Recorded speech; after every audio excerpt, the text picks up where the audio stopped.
जय हिंद सभी दोस्तों को एक बार फिर से आपके अपने YouTube चैनल में हार्दिक स्वागत है। दोस्तों कैसे आप सब, उम्मीद करता हूं आप सब अच्छे होंगे, तैयारी भी अच्छे तरीके से कर रहे होंगे। दोस्तों आज की इस वीडियो में हम बात करेंगे, हम अपनी बताएंगे आपको कि हमने कैसे पढ़ाई किया था, तरीका क्या था, कौन कौन सी बुक हमने पढ़ी थी और कैसे दोस्तों जो है 41,520 भर्ती और 49,568 भर्ती दोनों में कैसे मैं एग्ज़ाम क्लियर किया था। ठीक है, उसके बाद ये भी बताएंगे कि आपको जो है किस कम समय में जो है आप टॉपिक को अपने सिलेबस को कैसे कवर कर सकते हो, आप एग्ज़ाम कैसे निकाल सकते हो। ठीक है, चलिए दोस्तों देखिए हम बात कर लेते हैं हम अपनी। तो हम लोग दोस्तों जो है जब पुलिस भर्ती आई थी तो ये नहीं कि हम लोग पुलिस भर्ती के लिए स्पेशली तैयारी कर रहे थे। हालांकि बहुत कम ही स्टूडेंट ही स्पेशली जो है यूपी पुलिस कांस्टेबल की तैयारी करते हैं, क्योंकि दोस्तों जो है ये वैकेंसी फिक्स नहीं रहती है कि कब आएगी। जैसे जैसे एसएससी हो गया, आपका यूपीपीसीएस हो गया, तो वो फिक्स रहता है कि जैसे आपका एक साल में एक वैकेंसी आएगी। ठीक है, लेकिन आपका यूपी पुलिस कांस्टेबल का फिक्स नहीं रहता, इसलिए बहुत ही कम बच्चे जो है इसकी तैयारी करते हैं। बाकी अदर एग्ज़ाम की तैयारी करते रहते हैं और जब फॉर्म आ जाता है तो अप्लाई कर देते हैं, 1-2 महीना जो है तैयारी करके अपना किसी का एग्ज़ाम निकलता है, किसी का नहीं निकलता है ये चीज़।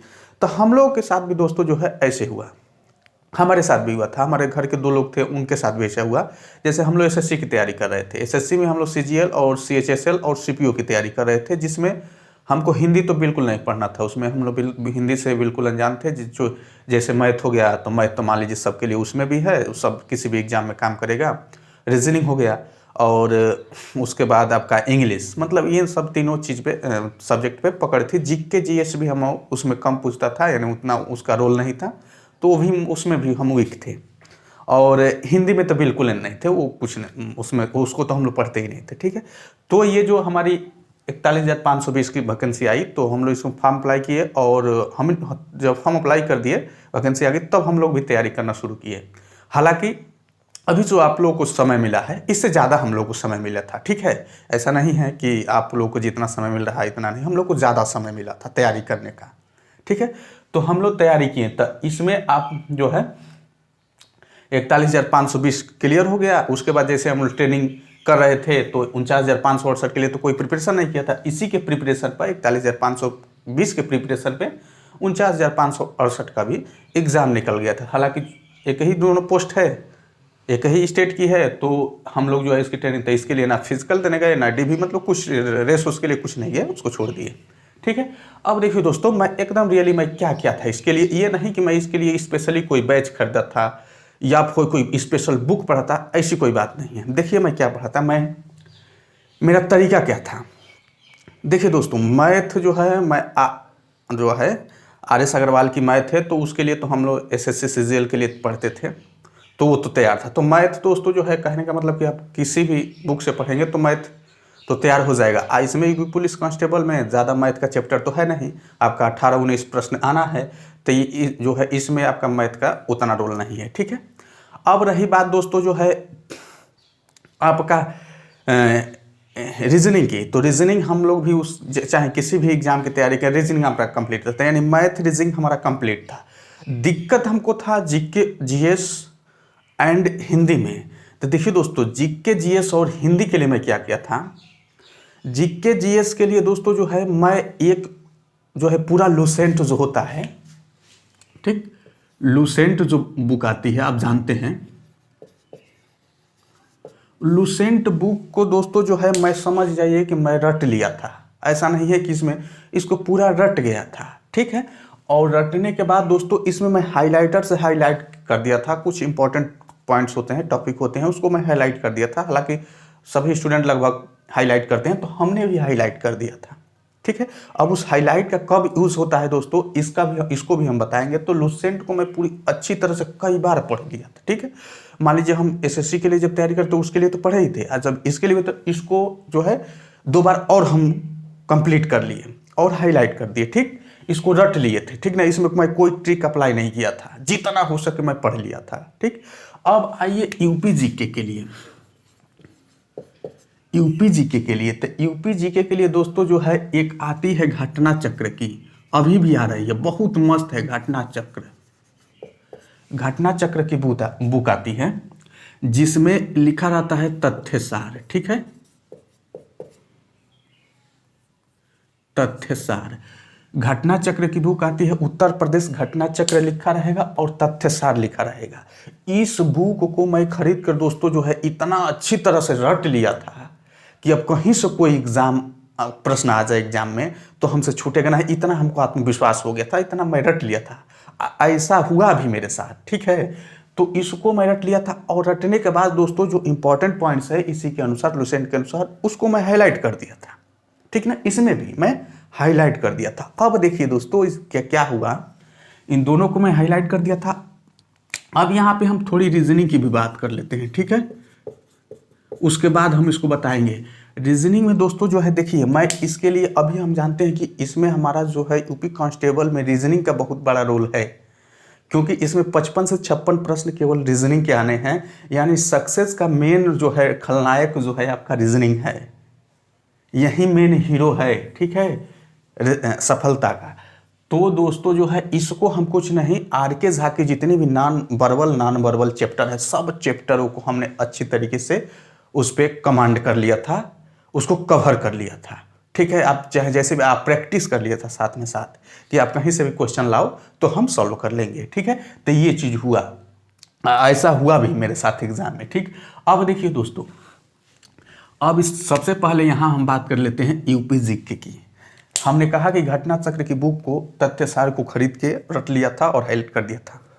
अब देखिए दोस्तों लुसेंट को भी। अब क्या हुआ उसके बाद आखिरी में जब एग्जाम नज़दीक आ गया, यानी 1 हफ्ता 5 दिन रह गया एग्जाम, तो हमने जितने भी हाईलाइट किए थे पॉइंट्स, उन पॉइंट्सों को केवल 5 दिन पहले रिवीजन किया, केवल रिवीजन किया, और सब चीज़ों को मैं वैसे पोस्टपोन कर दिया, बाकी चीज़ों को वैसे रख दिया। और जितने भी मैथ में तो कोई वैसा नहीं था, हाईलाइट करने लायक नहीं था रिवीजन के लिए, जो एक बार आपने पढ़ लिया याद हो गया है, और रीजनिंग में भी वही। लेकिन इसमें जो दोस्तों जो हमने हाईलाइट किया था उसको 5 दिन पहले अच्छी तरह से फिर रिवीजन कर लिया, केवल हाईलाइटेड पॉइंट को, बाकी को नहीं, ठीक है। और देखिए दोस्तों इसका फायदा क्या मिला कि हमारे में यूपी जीके से दोस्तों जो है 9 प्रश्न आया था। कितना? 9 प्रश्न आया था, और 9 के 9 प्रश्न दोस्तों जो है मैं सॉल्व कर दिया था, सही मेरा हुआ था। और जीके में ऐसा नहीं है कि मेरा जीके में 37 में 30 नंबर आया था, कम ही आया था, 22 कि 23 ऐसे प्रश्न सही हुआ था। लेकिन इसमें 9 के 9 ही प्रश्न यूपी जीके वाला हमारा सही था, केवल ये घटना चक्र की तथ्य सार से टोटल क्वेश्चन इससे मैच किए थे, इसी में मिले थे, ठीक है। तो यही हमारा कहने का मतलब है दोस्तों कि इसका कोई 60 टिक मत खोजो। हमारा यही आप लोगों को समझाने का मतलब है कि आप इसको 60 टिक नहीं खोजना है कि यार क्या कर लें कि हमारा जो है कम समय में, जितना है आप रट सको। अब देखिए दोस्तों, चलिए हम आप लोगों को बता देते हैं यहीं पे कि अब आप एग्जाम कैसे क्लियर कर सकते हो। देखिए इसको सुन लीजिएगा, हालांकि हम इसको बताए हैं, ठीक है, लेकिन आप लोग ध्यान नहीं दिए हो, तो यहाँ पे मैं बता दे रहा हूँ। देखिए आपके लिए बहुत ही कम समय है, मैं यहाँ पहले ही बोल दिया हूँ कि हम लोग को हमारे लिए हमको जो है समय मिला था, आपको जितना समय मिला है उससे तो ज़्यादा हम लोग को समय मिला था, ठीक है। आपको कम समय मिला है, तो देखिए दोस्तों फिर भी कम समय मिला है तो हमको रोना नहीं रोना है कि यार हमको समय नहीं मिला एग्जाम की तैयारी करने का, क्या होगा। देखिए आपको समय नहीं मिला तो जो 26 लाख 30 लाख कैंडिडेट अप्लाई कर रहे हैं उन सबको समय नहीं मिला है, केवल आप ही को नहीं मिला है। तो सबके लिए भी, यानी सब कम तैयारी करके जाएंगे, ठीक ना। ये नहीं कि आप ही को कम समय मिला आप कम तैयारी करके गए, नहीं, सभी पे ही अप्लाई होता है।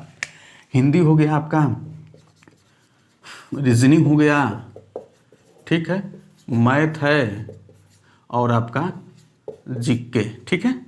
तो देखिए दोस्तों यहाँ पे हिंदी आप जो है 2 घंटे डेली दे रहे हो, 2 घंटे, तो आपको अभी 40 दिन का समय है, ठीक है। कितना?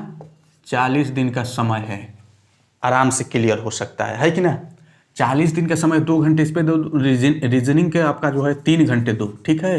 3 घंटे कैसे देना है आपको, चैप्टर और प्रैक्टिस दोनों साथ साथ में करना है। मैथ के लिए 2 घंटे दो, ठीक है, 2 घंटे से ज़्यादा नहीं दो, इससे ज़्यादा 18-19 प्रश्न आता है, 18-19 चैप्टर भी है, तो 2 घंटे दोगे तो कंप्लीट हो जाएगा 40 दिन में। उसके बाद जीके जीएस पे आप 3 घंटे दो, ठीक है। टोटल कितने घंटे? 3 3 6 2 8 2 10 घंटे हो गए, ठीक है। 10 घंटे हो गए, देखो टोटल 10 घंटे हो गए, यानी डेली आपको 10 घंटे देना है, अब प्लस 2 घंटे और देना है, किसके लिए? प्रैक्टिस के लिए। 2 घंटे एक्स्ट्रा आपको देना है प्रैक्टिस के लिए, यानी 10 घंटे आपको सिलेबस पे देना है, सब्जेक्ट पे देना है और 2 घंटे प्रैक्टिस पे देने हैं। टोटल आपका 12 घंटा समय हो रहा है, यानी डेली आप दोस्तों 12 घंटा समय दोगे। तो 12 घंटा 40 दिन तक दोगे दोस्तों, तो कितना टोटल बच्चों 48 480 घंटा, 480 घंटा अपने लाइफ को देना है इस यूपी पुलिस कांस्टेबल को। तब जाके जो दोस्तों जो है ये वर्दी आपको मिलेगी, या इतना समय दे दोगे तो 100% मैं कह रहा हूँ कि आपको ये मिल जाएगी। ठीक है, तो आप इसको अभी फॉलो नहीं कर रहे हैं तो अभी फॉलो करिए दोस्तों। देखिए सक्सेस का कोई शॉर्ट ट्रिक नहीं होता है, कठिन सफलता जो है कठिन मेहनत मांगती है, ठीक ना, हार्ड वर्क मांगती है, ना कि कोई शॉर्ट ट्रिक है यार ये रास्ता ना पकड़ के वो रास्ता चले जाए, यहाँ के डिस्टेंस जो है 10 किलोमीटर का फासला दूरी जो है हम 5 किलोमीटर में तय कर लेंगे, ऐसा नहीं है। सफलता का मात्र एक ही रहस्य है दोस्तों, कठिन परिश्रम, हार्ड वर्क, बस और कोई नहीं है। ठीक है, तो उम्मीद करते हैं दोस्तों जो है आप लोगों को आज की इस वीडियो अच्छी लगी हो और इसको फॉलो करने का प्रयास करेंगे, या फॉलो करेंगे दोस्तों 100% आपको इसमें एक सीट पक्की हो जाएगी। ठीक है दोस्तों, चलिए मिलते हैं अगले वीडियो में, तब तक के लिए जय हिंद।